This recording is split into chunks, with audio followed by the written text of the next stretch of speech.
بسم اللہ الرحمن الرحیم۔ میں ایک مرتبہ گدھی پر سوار ہو کر چلا۔ اس زمانے میں بلوغ کے قریب تھا۔ رسول اللہ صلی اللہ علیہ وسلم منا میں نماز پڑھ رہے تھے اور آپ کے سامنے دیوار کی آڑ نہ تھی، تو میں بعض صفوں کے سامنے سے گزرا اور گدھی کو چھوڑ دیا۔ وہ چرنے لگی، جبکہ میں صف میں شامل ہو گیا، مگر کسی نے مجھے اس بات پر ٹوکا نہیں۔ ایک مرتبہ رسول اللہ صلی اللہ علیہ وسلم نے ایک ڈول سے منہ میں پانی لے کر میرے چہرے پر کلی فرمائی، اور میں اس وقت 5 سال کا تھا۔ وہ اور حر بن قیس بن حسن فزاری حضرت موسیٰ علیہ السلام کے ساتھی کے بارے میں جھگڑے۔ اس دوران میں ان کے پاس سے ابی بن کعب گزرے تو ابن عباس رضی اللہ عنہما نے انہیں بلا لیا اور کہا کہ میں اور میرے یہ ساتھی حضرت موسیٰ علیہ السلام کے ساتھی کے بارے میں بحث کر رہے ہیں، جس سے ملنے کی حضرت موسیٰ علیہ السلام نے اللہ سے دعا کی تھی کہ آپ نے رسول اللہ صلی اللہ علیہ وسلم کو کچھ ان کا ذکر فرماتے ہوئے سنا ہے؟ حضرت ابی نے کہا کہ ہاں، میں نے رسول اللہ صلی اللہ علیہ وسلم کو ان کا حال بیان فرماتے ہوئے سنا ہے۔ آپ فرما رہے تھے کہ ایک بار حضرت موسیٰ علیہ السلام بنی اسرائیل کی ایک جماعت میں تھے کہ اتنے میں ایک شخص آیا اور کہنے لگا، کیا آپ جانتے ہیں کہ دنیا میں آپ سے بھی بڑھ کر کوئی عالم موجود ہے؟ حضرت موسیٰ علیہ السلام نے فرمایا کہ نہیں۔ تب اللہ تعالیٰ نے حضرت موسیٰ علیہ السلام پر وحی نازل کی کہ ہاں، ہمارا بندہ خضر یعنی علم میں تم سے بڑھ کر ہے۔ تو حضرت موسیٰ علیہ السلام نے ان سے ملنے کی راہ دریافت کی۔ اس وقت اللہ تعالیٰ نے ان سے ملاقات کے لیے مچھلی کو نشانی قرار دیا اور ان سے کہہ دیا کہ جب تم مچھلی کو نہ پاؤ تو لوٹ جانا، تب تم خضر علیہ السلام سے ملاقات کر لوگے۔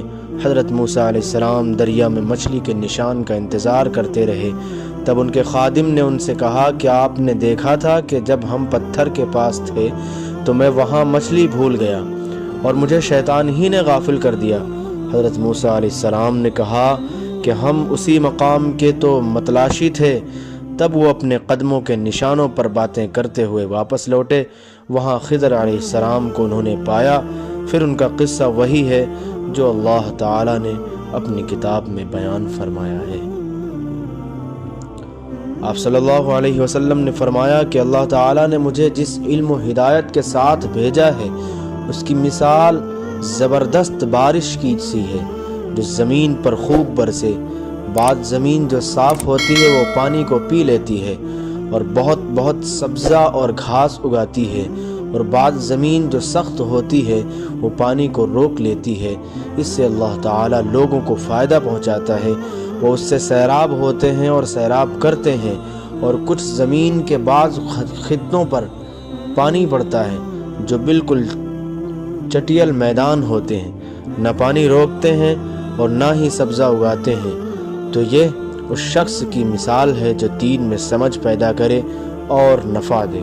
اس کو وہ چیز جس کے ساتھ میں مبعوث کیا گیا ہوں، اس نے علم دین سیکھا اور سکھایا، اور اس شخص کی مثال جس نے سر نہیں اٹھایا یعنی توجہ نہیں کی، اور جو ہدایت دے کر میں بھیجا گیا ہوں اسے قبول نہیں کیا۔